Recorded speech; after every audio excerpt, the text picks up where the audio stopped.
dive into the pages of history as we traverse the timeline of the colonial era in Nigeria. As the sun set on the 19th century, Nigeria found itself on the brink of monumental change. The British, a global power of the time, turned their imperial gaze towards this region of West Africa. The year was 1861, and the British annexed Lagos, a major coastal city, marking the beginning of an era that would span 100 years. This was not a quiet transition. The rich tapestry of diverse tribes, languages, and cultures that had thrived independently for centuries was now woven together under a single banner, that of the British Empire. This new chapter was called the Protectorate of Nigeria, established in 1901, a name that belied the true nature of the relationship between the British and the Nigerians. The impact of this colonial rule was far-reaching and transformative. The socio-political structure of Nigeria was overhauled, with traditional systems of governance replaced by British administrative structures. Economically, the region was integrated into the global capitalist system, with Nigeria's abundant natural resources exploited for the benefit of the British economy. From a societal perspective, the British colonial rule brought significant changes too. Western education was introduced, leading to a major shift in the intellectual landscape of the country. English, the language of the colonizers, became the lingua franca, bridging the linguistic divide among the numerous ethnic groups. However, this era was not just about the policies and systems imposed by the British. It was also about the people who held the reins of power, individuals who left indelible imprints on the fabric of Nigerian society. They were the governor-generals, men appointed by the British Crown to oversee the administration of this vast and diverse territory. Each governor-general brought his unique vision and approach to governance, shaping the trajectory of Nigeria in different ways. Their legacies, for better or worse, have had lasting impacts on the Nigeria we know today. Now let's journey together through the corridors of time to meet the individuals who shaped this era, the governor-generals of colonial Nigeria. Our first stop is at the tenure of Sir Frederick Lugard, the first governor-general of Nigeria. Sir Frederick Lugard was a man of great ambition and foresight. He arrived in Nigeria at the dawn of the 20th century, a time when the region was divided into numerous kingdoms and chieftaincies. Lugard's vision was to unify these disparate entities into a single cohesive unit, a task he set about with determination and shrewd political acumen. In 1914, his vision became reality with the amalgamation of northern and southern Nigeria. This marked a significant milestone in the history of the region, creating a unified entity now known as Nigeria. The amalgamation was not an easy feat. It required the delicate balancing of diverse cultures, traditions, and political structures. Lugard, with his deep understanding of the region's complexities, was the architect of this grand design. To maintain control and ensure smooth governance in this newly formed entity, Lugard introduced a policy known as indirect rule. This policy allowed traditional rulers to maintain their authority over local affairs, while the British government controlled the larger political and economic structures. Lugard's indirect rule was a masterstroke. It not only ensured the preservation of Nigeria's traditional political structures, but also established a system of governance that was efficient and cost-effective. However, as with any policy, indirect rule had its shortcomings. It intensified ethnic rivalries, as some regions felt marginalized, and it entrenched the power of the traditional rulers, some of whom exploited their positions to the detriment of their subjects. Despite these challenges, Lugard's policy of indirect rule laid the foundation for Nigeria's modern political system. Lugard, through his actions and policies, set the stage for what was to come in the following decades. His legacy is etched in Nigeria's history, a testament to his vision and determination. He was the unifier, the man who dared to dream of a united Nigeria, and in doing so, changed the course of its history forever. Next, we encounter Sir Hugh Clifford, who succeeded Lugard in 1920. Clifford's tenure was marked by a distinct shift in the colonial administration's approach to governance. His vision for Nigeria was progressive, and he sought to foster a relationship between the colonial rulers and the ruled that was more inclusive and cooperative.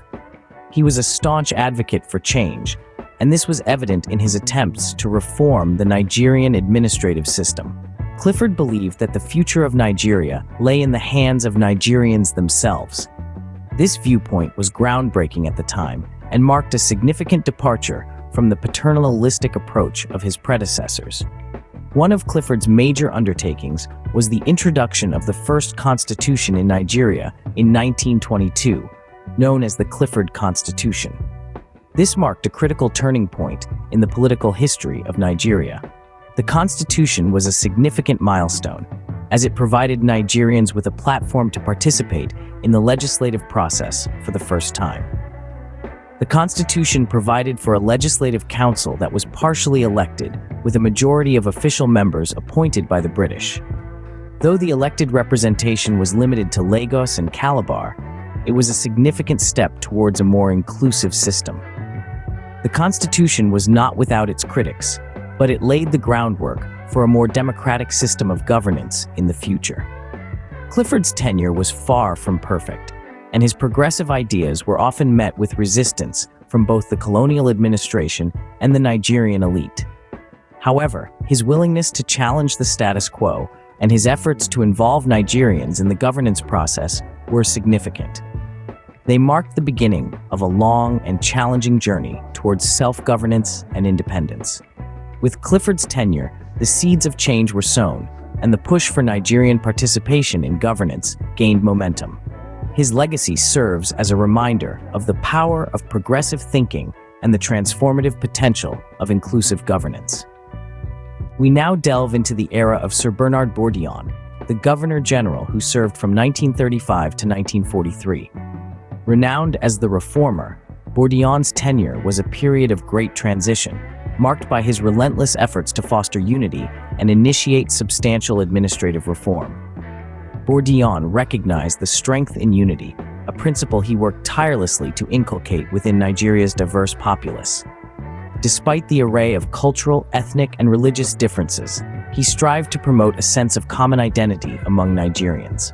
He was a firm believer in the idea that a united Nigeria could stand strong amidst the whirlwinds of colonial politics and assert its place in the world.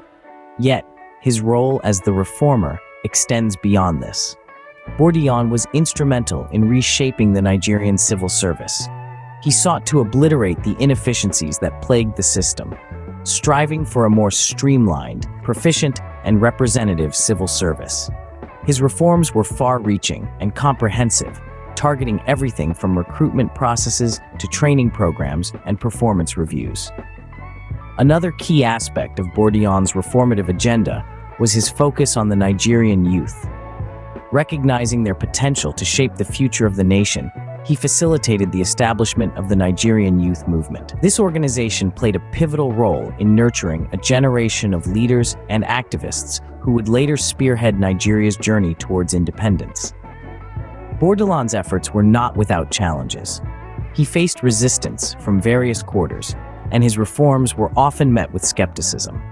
However, his unwavering commitment to his vision for a united and modern Nigeria ensured that his reforms left an indelible mark on the nation's administrative landscape.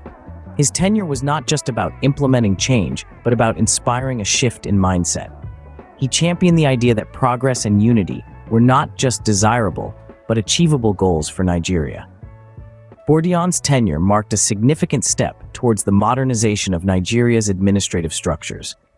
His legacy serves as a testament to the power of reform and the indomitable spirit of a nation striving for progress and unity.